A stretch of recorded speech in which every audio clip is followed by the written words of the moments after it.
주의 검을 의지하여 주께 가오니 상한 마음을 고치시고 구원하소서.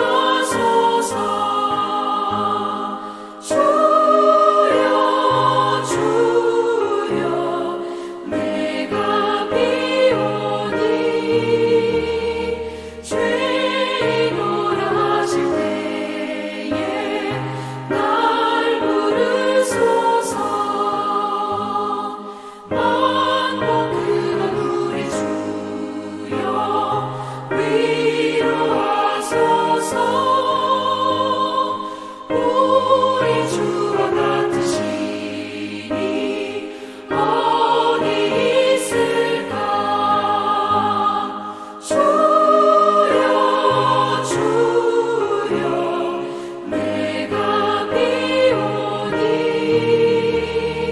죄인 돌아실 때에 날 부르소서. 아멘.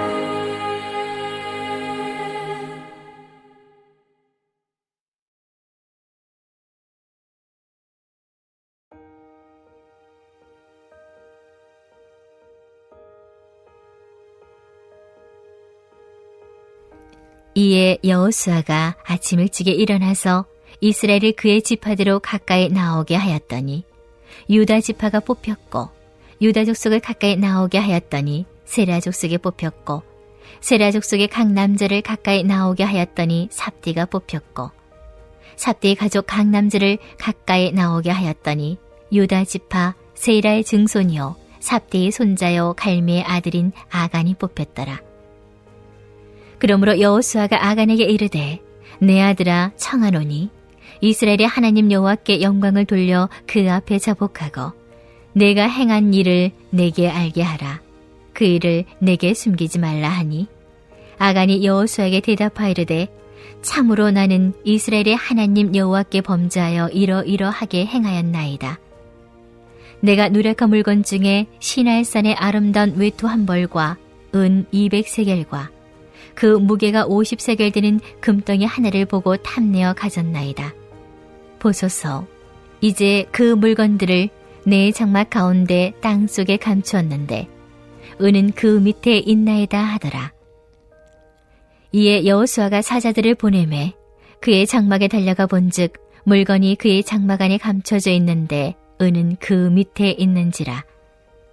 그들이 그것을 장막 가운데에서 취하여 여호수아와 이스라엘 모든 자손에게 가지고 오매 그들이 그것을 여호와 앞에 쏟아 놓으니라. 여호수아가 이스라엘 모든 사람과 더불어 세라의 아들 아간을 잡고 그 은과 그 외투와 그 금덩이와 그의 아들들과 그의 딸들과 그의 소들과 그의 나귀들과 그의 양들과 그의 장막과 그에게 속한 모든 것을 이끌고 아골 골짜기로 가서 여호수아가 이르되 내가 어찌하여 우리를 괴롭게 하였느냐. 여호와께서 오늘 너를 괴롭게 하시리라 하니 온 이스라엘이 그를 돌로 치고 물건들도 돌로 치고 불사리고 그 위에 돌무더기를 크게 쌓았더니 오늘까지 있더라. 여호와께서 그의 맹렬한 진노를 그치시니 그러므로 그곳 이름을 오늘까지 아골 골짜기라 부르더라. 할렐루야! 말씀으로 하루를 여는 모든 성도님들이 코람데오의 신앙을 가지고 오늘 하루도 살아가기를 간절히 축복합니다. 이스라엘 백성은 여리고성을 무너뜨리는 놀라운 하나님의 기적을 경험했습니다. 그 어떤 무기도 전략도 없이 오직 하나님께 순종함으로 거대한 성이 무너졌습니다. 놀라운 경험을 한 이스라엘은 확신이 있었을 것입니다. 하나님이 함께 하시면 우리는 어떤 전쟁에서도 이긴다라는 확신이지요. 그런데 이 여리고의 영광이 채 가시기도 전에 그들은 여리고성과 비교도 되지 않은 작은 성인 아이성에서 참혹한 패배를 당하고 맙니다. 3,000명의 병사를 출전시켰는데 그중 36명이 죽고 남은 자들은 겁에 질려 도망쳤습니다. 이 소식을 들은 여호수아와 백성들은 낙심하여 옷을 찢고 하나님 앞에 엎드립니다. 그때 하나님께서는 이스라엘이 범죄하여 언약을 어겼고 전리품을 취하지 말라고 하였지만 그들이 도둑질하고 속였으며 그 물건을 그들의 기구 가운데 두었기 때문에 너희가 패배한 것이다 라고 말씀해 주셨습니다. 하나님은 패배의 이유가 군사력의 부족이 아니라 다른 어떠한 요인에 있었던 것이 아니라 이스라엘 너희 안에 있는 죄 때문이었다라는 것을 분명하게 이야기해 주셨습니다.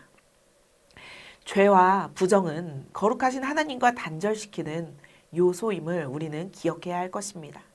그래서 우리는 날마다 죄를 멀리하고 하나님 앞에서 정결한 모습으로 살아가야 할 것입니다.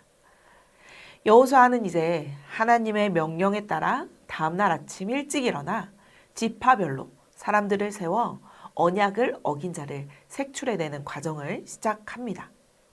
하나님은 제비뽑기라는 방법을 통해서 지파에서 가족, 또 족속, 개인으로 좁혀가며 죄인인 아간을 드러내셨습니다. 이 과정은 단순한 추적이 아닌 하나님의 전능하심과 긍휼하심을 보여주는 장면입니다. 하나님은 아간이 범한 죄를 이미 아심에도 바로 드러내지 않으시고 순차적으로 찾으심으로 아간이 돌이킬 기회를, 시간을 주셨습니다. 그러나 아간은 계속해서 죄를 감추고 회개를 미뤄왔습니다. 결국 아이성의 함락 실패가 아간 때문이라는 것이 드러나자 여호수아는 아간에게 말합니다. 19절 말씀입니다. 내 아들아 청하노니 이스라엘의 하나님 여호와께 영광을 돌려 그 앞에 자복하라. 이 말에는 책망이나 질책, 미움이 아닌 안타까움과 배려의 마음이 담겨 있습니다. 또한 용서를 구하여 죄에서 돌이키는 것이 하나님께 영광을 드러내는 길임을 가르쳐 줍니다. 그런 여호수아의 마음을 알았는지 아간은 마침내 자신의 죄를 고백합니다. 전리품 가운데 외투 한 벌, 은 200세겔, 금 50세겔을 훔치고 그 훔친 것들을 자신의 장막 가운데 땅속에 감추었다고 자백했습니다. 아간은 숨겼지만 하나님은 이미 보고 계셨습니다. 우리도 삶의 자리에서 죄의 유혹에 넘어질 때가 있습니다. 그리고 그 죄에 넘어졌을 때 감추려 할 때가 있지요. 그러나 우리가 꼭 기억해야 할 것은 하나님 앞에서 죄는 결코 영원히 숨겨지지 않는다는 것입니다. 아무리 깊은 땅 속에 묻어두어도 은밀하게 감추어 두어도 하나님 앞에서는 투명하게 드러납니다. 사람은 속일 수 있지만 하나님은 결코 속일 수 없습니다. 왜냐하면 하나님은 우리의 마음을 꿰뚫어 보시는 분이시기 때문입니다. 그렇게 하나님께서는 우리에게 원하시는 것이 있습니다. 그것은 바로 죄를 숨기지 않는 정직한 마음입니다. 잠언 28장 13절에는 이렇게 말씀하고 있습니다. 자기의 죄를 숨기는 자는 형통하지 못하나 죄를 자복하고 버리는 자는 불쌍히 여김을 받으리라. 아멘. 하나님 앞에 어떠한 죄도 숨기지 않는 우리가 되기를 바랍니다. 혹 그럼에도 불구하고 죄를 지었다면 그 즉시 주님께로 나아가 회개하는, 숨기지 않는 우리가 되기를 주님의 이름으로 간절히 축원합니다. 하나님 앞에 회개하는 것은 우리를 부끄럽게 하려 하시는 것이 아니라 다시금 우리와 하나님의 관계를 회복시키려는 하나님의 사랑의 손길임을 기억하고 회개함으로 하나님의 용서의 은혜를 누리는 우리 모두가 되기를 주님의 이름으로 간절히 축원합니다.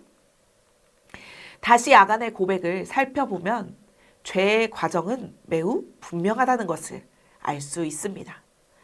죄는 처음에 보고 탐나는 마음이 들어서 취했으나 잘못된 것임을 알고 숨기는 과정을 겪고 있습니다. 보았고 탐냈고 취했고 숨긴 과정이 죄의 과정입니다. 이것은 에덴 동산의 하와의 죄와 동일한 패턴이지요. 하와도 선악과를 보았고 탐냈고 취했습니다. 그리고 하나님 앞에 숨었지요. 죄는 늘 이렇게 시작됩니다. 우리의 눈으로 들어오고 마음에 자리 잡고 행동으로 옮겨지고 결국 하나님 앞에서 숨게 됩니다. 오늘 우리의 시선을 유혹하는 것은 무엇이 있으십니까? 하나님이 아닌 다른 것으로 우리의 눈을 돌리게 하는 것은 어떤 것들이 있을까요? 죄는 가장 먼저 우리의 시선을 빼앗습니다. 그리고 우리의 마음을 현혹시킵니다. 그 시선을 빼앗기지 않도록 하나님께 우리의 시선을 고정하며 나아가기를 소망합니다. 아간의 죄의 결말은 개인의 문제로 끝나지 않고 전체의 죄로 돌아갔습니다. 성경은 한 사람 아간의 죄를 이스라엘이 범죄하였다고 기록하고 있으며 한 사람의 죄로 말미암아 전쟁에서 패배하는 쓰라린 아픔을 겪게 하셨습니다. 또한 그의 가족, 재산, 생명까지 심판의 대상이 되게 만들었습니다. 한 사람의 죄에서 끝나는 것이 아니라 그 사람이 속한 공동체의 문제로 확대된 것이지요. 그만큼 죄의 무게는 무거우며 공동체 모두가 책임져야 할 문제라는 것을 의미합니다. 여러분, 우리 교회 안에서, 가정 안에서 한 사람의 죄는 결코 혼자만의 문제가 아님을 기억해야 합니다. 내가 신앙을 소홀히 하면 내 가정이 무너질 수 있습니다.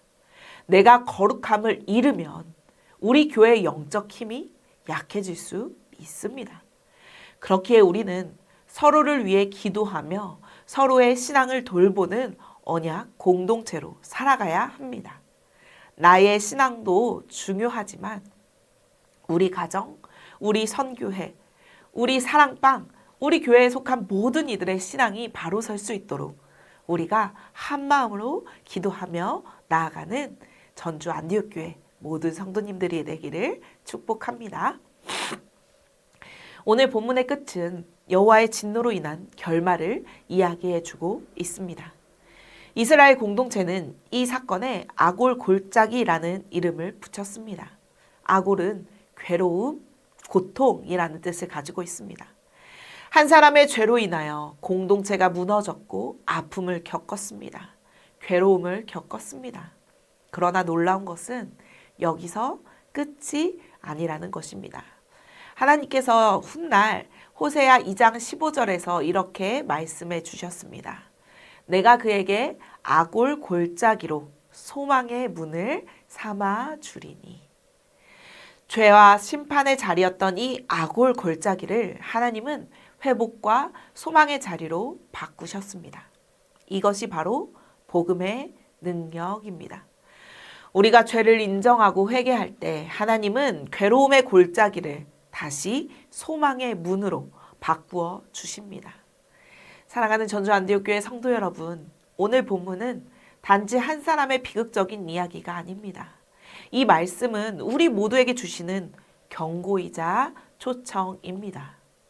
혹시 여러분 마음속에도 숨겨둔 죄가 있습니까?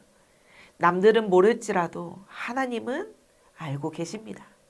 그 죄를 계속 덮어두면 아골의 골짜기로 가지만 그 죄를 주님 앞에 드러내면 우리 안에 소망의 문이 열릴 줄로 믿습니다. 죄는 반드시 드러나게 돼 있습니다. 하나님 앞에 정직하게 나아가며 주의 긍휼과 은혜를 구하는 그런 우리 모두가 되기를 간절히 소망합니다. 이 시간 함께 기도하기를 원합니다. 내 삶에 내 안에 감추어진 죄가 있다면 이 시간 주님 앞에 철저하게 고백하며 나가게 하시고 온전한 회개로 주님과의 관계가 회복되는 놀라운 은혜가 있게 해달라고 이 시간 함께 기도하겠습니다. 우리 두 번째로 기도할 제목은 전주 안디옥교회 목회자들이 하나님의 이끄심에 따라 나아가게 하시고 영육 간의 강건함을 주셔서 주님의 사역을 잘 감당하게 해달라고 이 시간 한 마음으로 기도하겠습니다.